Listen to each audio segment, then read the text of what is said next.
आप सबका इस प्रबोधन में बहुत बहुत हार्दिक स्वागत है, अभिनंदन है। जैसा भी सौरभ जी ने बताया, कल 29 जुलाई को जिसको नई शिक्षा नीति नाम दिया है, वैसे राष्ट्रीय शिक्षा नीति है। इसका कल जो अपनी भारत की कैबिनेट है उसके द्वारा उसको मंजूरी मिली है। लेकिन अगर हम भारत के इतिहास में कहेंगे तो कल भारत के इतिहास में 29 जुलाई गौरवशाली दिन रहा है। दो प्रकार से रहा है।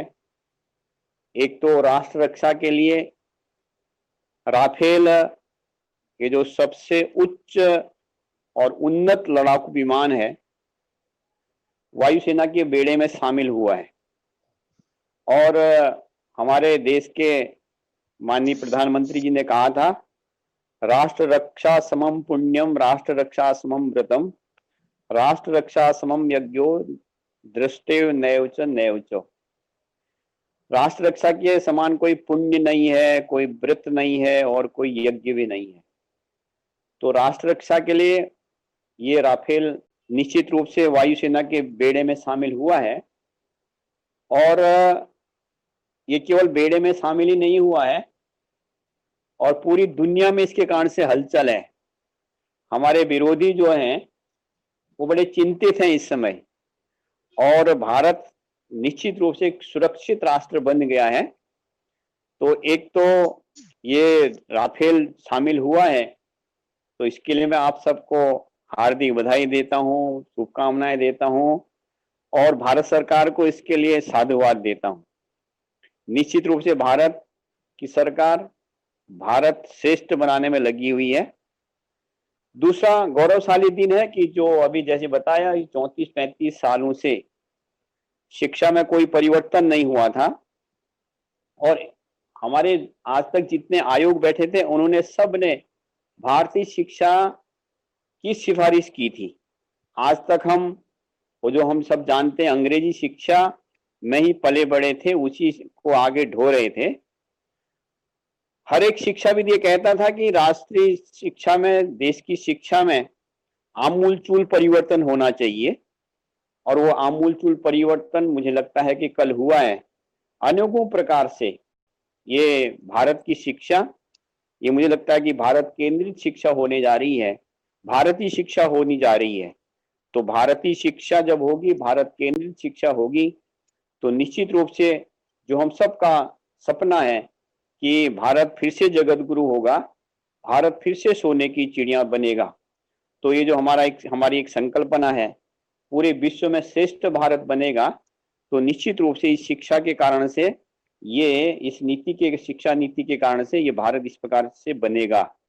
और इसके लिए भी मैं भारतीय सरकार को ये निश्चित रूप से साधुवाद भी देता हूँ, उनका अभिनंदन करता हूँ और स्वागत करता हूँ, उनको बधाइयां भी देता हूँ, और पूरे देश के लोगों को शुभकामनाएं देता हूँ। विशेषकर विद्या भारती परिवार को शुभकामनाएं देता हूँ कि निश्चित रूप से विद्या भारती परिवार के लिए एक सुखद क्षण है, सुखद दिन कल का है। हम सब जब से विद्या भारती का काम प्रारंभ किए हैं, तो विद्या भारती का काम प्रारंभ करते हुए हमने प्रारंभ से ही कहा है कि देश की शिक्षा ये भारतीय शिक्षा होनी चाहिए, ऐसी शिक्षा जो सर्वांगीण विकास करे बालकों का। तो सर्वांगीण विकास क्या होता है हम सब जानते हैं, जिसको सामान्य भाषा में ऑलराउंड डेवलपमेंट लोग कहते हैं। तो सर्वांगीण विकास बालक का हो, तो उस सर्वांगीण विकास के आधार पर एक जिसको ये कहा जा सकता है राष्ट्र प्रेमी और देश प्रेमी, देश हित और समाज हित में काम करने वाला बालक निर्माण हो सके। एक नैतिक शिक्षा से ओतप्रोत संस्कार युक्त बालक ये उसमें निकलना चाहिए। उसके साथ साथ में स्वावलंबी बालक निकलना चाहिए, वो स्वावलंबी होना चाहिए, जिससे शिक्षा स्वावलंबन भी सिखाती है। तो आज अगर हम देखेंगे पहली की शिक्षा में हमारा बालक अगर निकलता है पढ़ने लिखने के पश्चात में, वो स्वावलंबी नहीं रहता है, वो एक प्रकार से बेरोजगारों की फौज इकट्ठी करने वाली ऐसी शिक्षा अभी तक चली है। तो इस शिक्षा के द्वारा इस प्रकार का होगा, तो उसमें सबसे बड़ा तो परिवर्तन मुझे लगता है कि जो मानव संसाधन विकास मंत्रालय जिसको कहा गया, अभी तक उसका नाम शिक्षा मंत्रालय रखा गया है इस समय में। वास्तव में तो हमारे अधिकारियों के मुंह से हमने कई बार सुना है, आप सब ने भी सुना होगा कई बार, कि ये संसाधन नहीं हो सकता है। तो ये तो मानव संसाधन विकास नहीं हो सकता है, संसाधन नहीं है मानव, इसलिए शिक्षा मंत्रालय होना चाहिए। शिक्षा के लिए काम करने वाला मंत्रालय है, तो शिक्षा मंत्रालय इसका नाम बदला है, नाम रखा गया है, तो वो एक बदल हुआ है। दूसरा, जिस के बारे में हम लगातार चिंतन करते थे, चर्चा करते थे, वो जो जीडीपी है, तो जीडीपी का 6% शिक्षा पर खर्च होगा। अब अभी तक हम सबके ध्यान में होगा कि वो भी अभी सरकार आई है 2014 के बाद, तो 2014 से जो सरकार आई है उन्होंने 4.43% जीडीपी का बनाया, उससे पहले से तो 2% भी नहीं था। तो ऐसा जो एक जीडीपी का 6% खर्च ये शिक्षा पर होगा, तो निश्चित रूप से शिक्षा एकदम से आगे बढ़ेगी, शिक्षा के लिए संसाधनों की कमी भी नहीं रहेगी।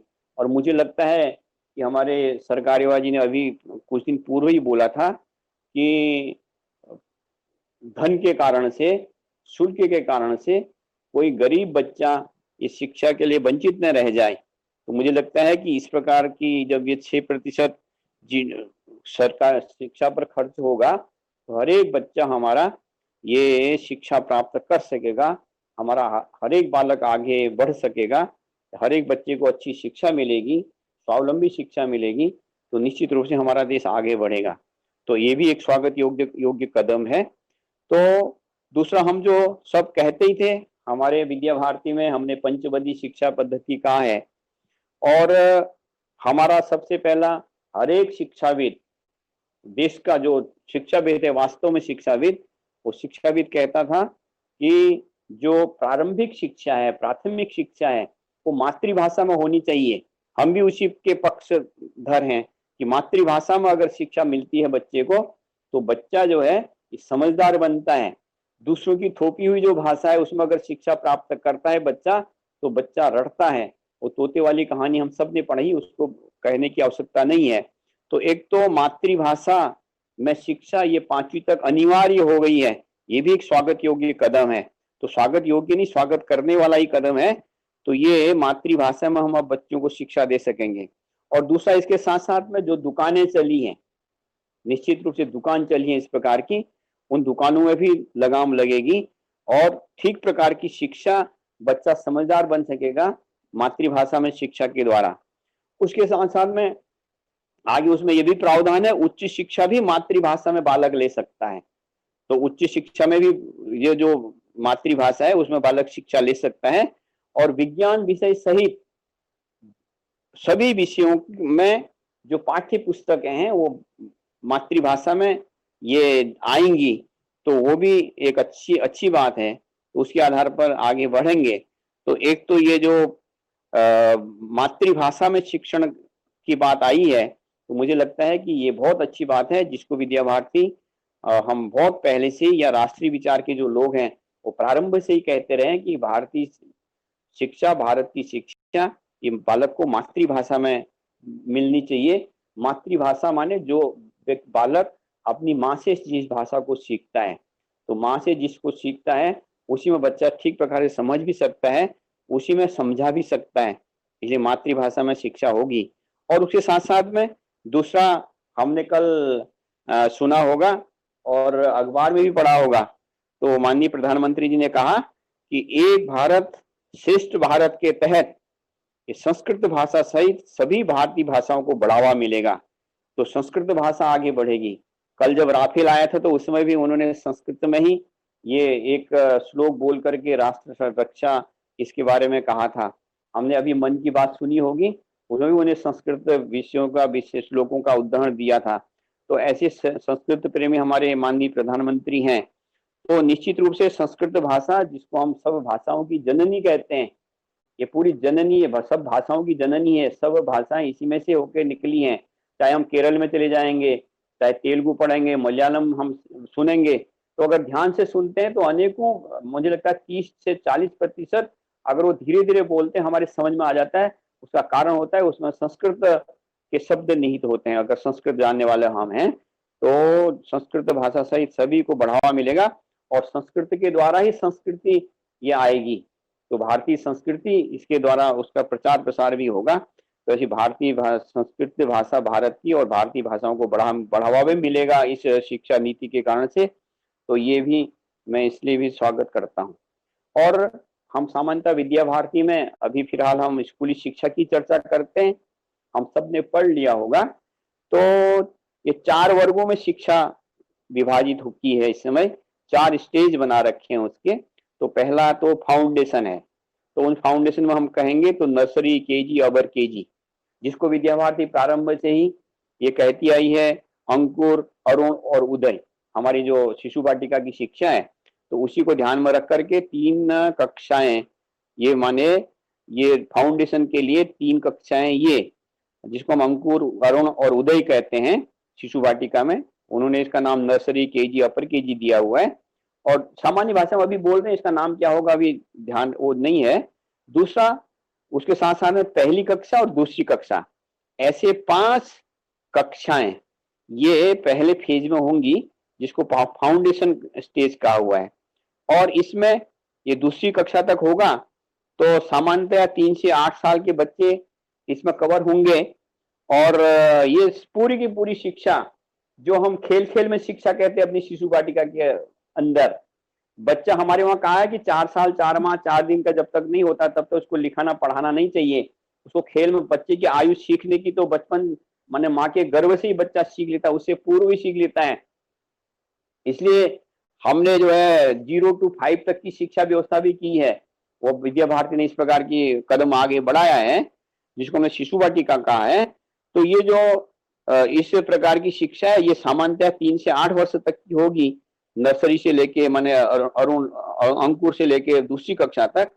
और इसमें एक्टिविटी बेस्ड शिक्षा होगी, ये जिसको हमने लर्निंग कहा है, एक्टिविटी बेस्ड लर्निंग होगी, शिक्षण होगा, और उसी पर फोकस होगा, जिसको हम खेल खेल में शिक्षा कहते हैं। तो वो हमारे लिए बहुत अच्छा है, जिसको हम चाहते हैं। उसमें लिखाना, पढ़ाना, अंग्रेजी रटाना ये सब नहीं होगा। ये तो हम सब ने, मेरे को 2-3 प्रसंग वैसे इसमें समय नहीं है, फिर भी मैं उसको सुनाने बिना नहीं रहूंगा। कि अभी मैं एक जगह जा रहा था, एक महिला अपने छोटे से बच्चे को लेके जा रही थी, रास्ते में थी, एक कुतिया आ गई। और वो बच्चा संभवतः मुझे लगता है कि वो इंग्लिश मीडियम के किसी स्कूल में पढ़ता होगा। और जब इंग्लिश मीडियम के स्कूल में पढ़ता है तो वो उससे कभी कुछ कहती है, कभी कुछ कहती है, अंग्रेजी में टिप टिप टिप कर रही थी।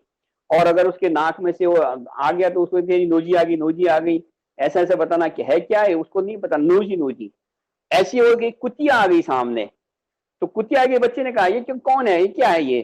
तो उसने देखा ये तो कुतिया है। उसको ये तो पता था, अब वो इतनी अंग्रेजी जानने वाले तो थी नहीं, उसको ये तो पता था कि कुत्ते को डॉग कहते हैं, और हिंदी जानती थी वो। तो कुत्ते का विलोम कुतिया है, तो कुत्ता है तो फिर वो कुतिया है। तो उसने कहा कि अच्छा अंग्रेजी में इसको डॉग कहते हैं। तो उसने बेटा बेटा ये डॉगी है, डॉगी है। तो ऐसा जो स्वाभिमान शून्य आज समाज हो गया हमारा, ये स्वाभिमान शून्य मुझे लगता है नहीं होगा। फिर वो अपने स्वाभिमान में के साथ में खड़ा रहेगा, राष्ट्रभाषा मातृभाषा के प्रति स्वाभिमान बनेगा। तो ऐसे अनेकों प्रसंग हैं। एक बार हमारे एक अधिकारी सेवा प्रमुख थे, सूर्य नारायण जी, केरल के थे। एक बार हमारे प्रवास पर आए, उन्होंने, उनका बौद्धिक था, अखिल भारतीय प्रवास चल रहा था, तो उसमें कहा कि आज कैसी मानसिकता हो गई है।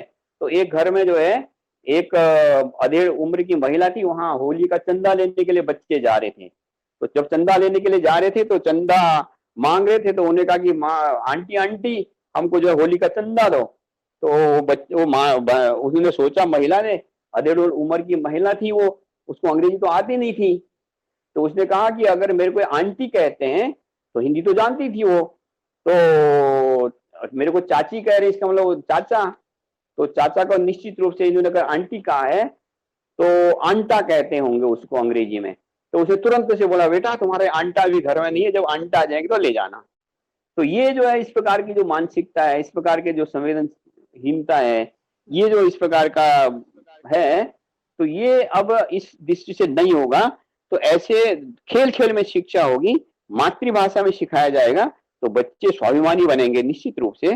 तो एक तो ये फाउंडेशन है। दूसरा प्राथमिक है, हम सब ने पढ़ लिया होगा, तीसरी चौथी पांचवी कक्षा तक के बच्चे दूसरी प्राथमिक इसको कहलाएगा। ये भी प्रयोग आधारित शिक्षा होगी, गतिविधि आधारित, जिसको हम लर्निंग बाय डूइंग कहा हुआ है। तो गणित, विज्ञान, कला आदि विषयों का शिक्षण इसमें होगा और सामान्यतः 8 से लेकर 11 वर्ष तक की आयु के छात्र इसमें सम्मिलित होंगे। और तीसरा जो है वो माध्यमिक है, छठी सातवीं आठवीं है, तो इसमें ये विषय आधारित पाठ्यक्रम होगा। 12 से लेके 14 वर्ष तक की, 15 वर्ष तक की शिक्षा की व्यवस्था होगी। और इसमें एक जो विशेष बात है, जो मैंने कहा, शिक्षा स्वावलंबन सिखाती है, तो छठी कक्षा से ही कौशल विकास के पाठ्यक्रम होंगे इसमें। और अनिवार्य रूप से व्यवसायिक प्रशिक्षण दिया जाएगा। और विशेषकर जो वहां का लोकल क्राफ्ट है, अगर माना कहीं बांस बहुत होता है तो बांस से संबंधित कोई वहां क्राफ्ट है तो उसको सिखाएंगे। और लेकिन उसके लिए 10 दिन का इंटर्नशिप भी करनी होगी बच्चे को, ताकि वो अगर माना बीच में छोड़ता है, कम से कम बांस से कुछ न कुछ बनाना तो उसको आएगा, वो स्वावलंबी बन सकेगा। तो ऐसे स्थान स्थान का जो लोकल जो क्राफ्ट है उसके आधार पर उसको सिखाया जाएगा और उसकी निश्चित रूप से वो आगे बढ़ेगा। तो ऐसे व्यवसायिक शिक्षा प्रारंभ से ही होगा और इंटर्नशिप भी उसको करनी होगी 10 साल की। और इसके साथ साथ में अगला जो बहुत अच्छी बात है उसमें है जो प्रतिभाशाली बच्चे हैं, तो प्रतिभाशाली बच्चों की पहचान ये अलग से करने का प्रावधान रहेगा उसमें। तो इस प्रकार से जो प्रतिभाशाली होंगे, अपने अपने माने ट्रेड में, विषय में आगे बढ़ने वाले होंगे, तो उससे भारत में जो हुनर है वो निखर के आएगा, उसको उसी प्रकार से ट्रेनिंग मिलेगी। तो हमारा जो क्राफ्ट है, हमारी जो भारत की संस्कृति है, वो जो इस प्रकार का सब कुछ है, वो धीरे धीरे आगे बढ़ेगा। तो उसमें गौरव का अनुभव भी बच्चों को होगा, सभी पूरे देश को होगा। और तीसरा जो माध्यमिक है, छठी से आठवीं तक बता दिया। चौथा सेकेंडरी है, तो चौथे वर्ग में 9वीं से 12वीं तक की पढ़ाई होगी। और सामान्यतः 14 से 18-19 वर्ष जो हम अंडर 19 कहते हैं 12वीं वालों को, इसके छात्र होंगे। और इनको विषयों को चुनने की आजादी होगी बच्चों को। और रटना, हम जो कहते हैं रटंती विद्या फलंती नाही, तो रटने के स्थान पर ज्ञान बढ़ाने की ओर ये जोर होगा, इस पर इसकी ओर ध्यान दिया जाएगा। और विषय के साथ साथ जो बच्चे ने विषय निश्चित किया है, तो उसके साथ साथ में बहु विषयक जानकारियों को बढ़ावा मिलेगा, वो भी कर सकता है। और इसलिए जो ज्ञान बढ़ाने का होगा रटने के स्थान पर, तो इसमें पाठ्यक्रम भी कम होगा। तो ऐसा कुल मिलाकर के ये 4 स्टेजों पर ये अपना ये जो स्कूली शिक्षा, जिसको विद्या भारती अभी करती है स्कूली शिक्षा के लिए 4 स्टेजेस होंगे, जिसको हमने 4 वर्ग कहा। तो इस प्रकार से एक ये हमारे जो हम विद्या भारती के लोग हैं, इस 4 प्रकार की स्टेजेस और मातृभाषा में शिक्षण, लर्निंग बाय डूइंग, जिसको हम लगातार कहते रहे, हम कहते हैं माननीय लज्जाराम जी का विद्या भारती को बहुत बड़ा योगदान है। जो अभिनव शिक्षण पद्धति, पंचपदी शिक्षण पद्धति जो लज्जाराम जी ने दी है, तो एक प्रकार से उसी पंचपदी पर आधारित शिक्षण की व्यवस्था ये केंद्र सरकार करने जा रही इस शिक्षा नीति के तहत। तो मुझे लगता है कि ये बहुत अच्छा हमारे लिए एक सुअवसर है। तो हम जो विद्या भारती की बातचीत आज तक करते थे, संस्कृत भाषा की बातचीत करते थे, 5 आधारभूत विषय हम जो, जिसमें एक संस्कृत था, उस संस्कृत की हम बातचीत करते थे। तो संस्कृत विषय और प्रारंभिक शिक्षा माने 12वीं तक की शिक्षा के साथ साथ में उच्च शिक्षा में भी संस्कृत विषय का चयन करने का ये विकल्प रहेगा, ये रहेगा शिक्षा के साथ साथ में। ये भी बहुत बड़ी एक बात होने वाली है। तो कुल मिलाकर के इस प्रकार की जो अपनी स्कूली शिक्षा है उसके संबंध में ये मोटी मोटी कुछ जानकारियां, इसका अभी डिटेल में जाएंगे तो बहुत आता रहेगा, लेकिन इसके लिए अब जैसे प्रारंभ का हमको करना क्या है, करनी क्या है। तो एक तो हमको ये है कि मातृभाषा में शिक्षण हो, इस प्रकार का प्रयत्न हम सबको, हमारे भैया बहनों में, हमारे अभिभावकों में इस प्रकार से भाव निर्माण करना पड़ेगा। ये मातृभाषा में शिक्षण क्यों अनिवार्य है। हो सकता है कि जो तथाकथित उस प्रकार की मानसिकता के हैं जो आज तक विरोध करते रहे, वो कहते हैं अंग्रेजी नहीं पढ़ेगा तो क्या सीखेगा, भारत कैसे काम सीखेगा। ऐसे जो इस प्रकार की मानसिकता के लोग हैं वो देश में गलत वातावरण भी निर्माण कर सकते हैं। तो मुझे एक तो ये लगता है कि हम सब लोग मिल करके इस प्रकार का एक वातावरण यहाँ बनाएं कि सभी अभिभावक, सभी भैया बहनों के मन के अंदर ये रहे, हाँ बहुत अच्छा है, हम मातृभाषा में सीखेंगे तो हमारा ज्ञान बढ़ेगा, हम समझदार बनेंगे, हमारे बच्चे समझदार बनेंगे, ये बच्चे रटने वाले नहीं बनेंगे। फिर बस्ते का बोझ भी कम होने वाला है, जो लगातार कहा कि बस्ते का बोझ कम हो कम हो कम हो, तो वो भी होने वाला है। और उसके साथ साथ में जो अपने लिए बहुत अच्छा है, हम तो हमारे विद्यालयों में तो सामान्यतः शुरू में ही जब विद्या भारती या शिशु मंदिर योजना प्रारंभ हुई थी, उसी समय हमारे अधिकारियों ने कहा था कि ये हम जो है कॉमन मैन की शिक्षा की चिंता करेंगे। तो हमारे वहाँ तो मध्यम वर्ग के, मिडिल क्लास और इस प्रकार के बच्चे आते हैं। हमारे विद्यालय में तो फीस फीस बहुत कम होती है, लेकिन ना पूरे देश के अंदर एक जो व्यवसाय चला हुआ है, शिक्षा का में एक धंधा चला हुआ है, तो उसके लिए अब जो फीस की सीमा तय होने वाली है, तो ये सब लोग गिड़गिड़ाएंगे, सब प्रकार का विरोध करेंगे, हर एक निचले स्तर तक जा सकते हैं। तो इसके लिए भी अपने अभिभावकों को, लोगों को मुझे लगता है प्रबोधन करने की आवश्यकता होगी। तो एक तो ये जो है मातृभाषा की शिक्षण पर, दूसरा ये जो अपने फीस की सीमा तय हो रही है इस पर। वैसे तो फीस की सीमा तय हो रही तो सब अभिभावक प्रसन्न नहीं होंगे, तो लेकिन फिर भी इसके लिए भी हमको एक वातावरण अच्छा बनाना पड़ेगा। और तीसरा जो बहुत अच्छा इसमें आया हुआ है, तो अध्यापन के लिए भी मानक बदलेंगे। तो हम अभी तक जो कल परसों हमने बहन इंदुमती जी से सुना था कि शिक्षक और शिक्षार्थी, गुरु और शिष्य, ये कक्षा कक्ष में तो दो ही हैं, वास्तव में कक्षा कक्ष के द्वारा ही भविष्य बदलने वाला है देश का। तो ये शिक्षक है, तो शिक्षक हम सब अधिकारी से सुनते हैं, हमारे मन के अंदर भी आता है कि आज तक अधिकांश अगर देखेंगे हमारी विद्या भारती के अंदर जो हमारे आचार्य बहनें हैं, आचार्य भाई हैं, उनके बारे में मैं नहीं कह रहा, लेकिन आज क्या है, मजबूरी में शिक्षक बनता है। तो जिसको कहीं कुछ नहीं मिला, उसको नौकरी नहीं मिल रही है, वो सोचता है चलो आज ही अब शिक्षक ही बन जाते हैं। तो ऐसी जो स्थिति बनी है, तो उसके स्थान पर अब अध्यापन के लिए मानक बदलने वाले हैं। और सरकार ने तय कर रखा है 230 तक 4 साल की न्यूनतम इंटीग्रेटेड बीएड डिग्री जरूरी की जाएगी। तो इंटीग्रेटेड बीएड माने प्रारंभ से ही बी अध्यापक बनना है, इस प्रकार की मानसिकता लेकर के जो आगे बढ़ेगा, तो मुझे अध्यापक बनना चाहिए, ऐसा जिसके मन के अंदर आएगा, तो जब वो मन में ये होगा कि मुझे अध्यापक बनना है, तो अध्यापक के सब प्रकार के कौशल सीखेगा और फिर ठीक अध्यापक हमारे भारत को मिलेंगे।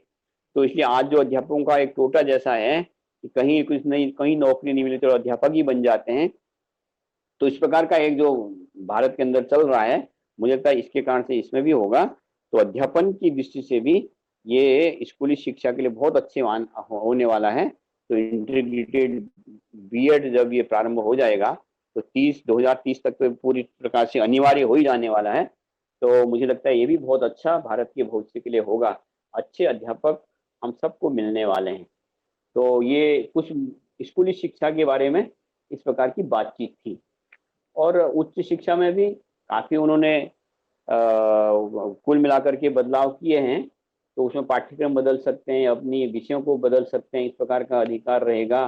अब एमफिल करना अनिवार्य नहीं है, सीधे पीएचडी कर सकते हैं, इस प्रकार के अनेकों प्रकार के विषय आए हैं। उच्च शिक्षा का विषय, उसको उच्च शिक्षा वाले सारा कुछ देखेंगे।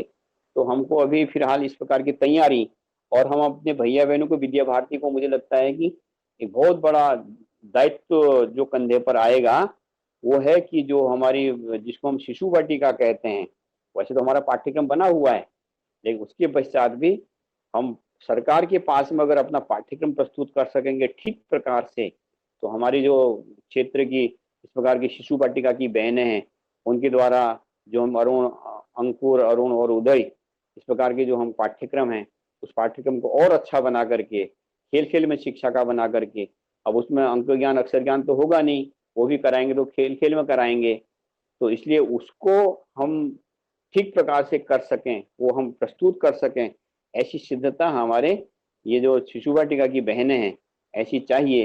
तो उनको बहुत अधिक मेहनत करने की आवश्यकता होगी।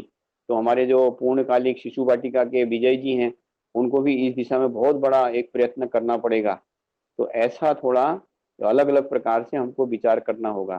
तो फिर लर्निंग बाय डूइंग वाला है, गणित, विज्ञान, कला, हमारे पंचवदी शिक्षण पद्धति है, उसमें हमने बना रखा है। लेकिन हमारे जो अभी LMS ऐप ये चल रहा है, इसमें भी इसी प्रकार का पाठ्यक्रम, इसी प्रकार के कंटेंट ये देने पड़ेंगे, इसी प्रकार से क्लिपिंग देनी पड़ेगी, ताकि हर एक बच्चा विज्ञान विषय को, कला विषय को, गणित विषय को, सामाजिक विषय को वो लर्निंग बाय डूइंग, प्रयोगात्मक विधि से सीख सके। तो उसको कहते हैं जो अनुभूत आधारित ज्ञान, माने जो मैं करता हूँ तो मैं भूलता नहीं हूँ। तो जो करके व्यक्ति जब करता है तो भूलता नहीं है उसको, ये जो इसके पीछे का सिद्धांत है, तो ये इसमें होगा। तो इस प्रकार से अनेकों प्रकार के काम हमारे करने की आवश्यकता है। तो ऐसा हम सब लोग विचार करें तो मुझे लगता है कि किसी को इस बारे में कुछ जानकारी, वैसे सबने अखबार पढ़े ही होंगे, तो कल से इसमें नेट में भी आ रहा, इधर भी आ रहा, उधर भी आ रहा, सब प्रकार से जानकारियां आ रही हैं। तो मुझे लगता है जागरूक जो लोग हैं उन्होंने एकदम से इस सबको पढ़ लिया होगा, जानकारी ले ली होगी। तो एक अच्छा, मैं जो प्रारंभ में कह रहा था कि एक आमूल चूल परिवर्तन, जिसको मांग हम लगातार कर रहे थे, शिक्षाविद कर रहे थे, मुझे लगता है वो परिवर्तन की दिशा में हम आगे बढ़ रहे हैं। और अब शिक्षा मंत्रालय हो रहा है, शिक्षा मंत्रालय के द्वारा इस प्रकार का काम हो रहा है, तो भारत का भविष्य सुंदर होगा, अच्छा होगा। मैं भारत के सुखद भविष्य की कामना करते हुए अपनी बात समाप्त करता हूँ। आप सब लोगों ने कुछ जानकारी लेनी हो, देनी हो, तो आप इस प्रकार की जानकारी ले दे सकते हैं। आप सब ने मेरी बात को सुना, तो आप सबका मैं धन्यवाद करता हूँ। और LMS ऐप की ओर से भी आप सबका हार्दिक धन्यवाद।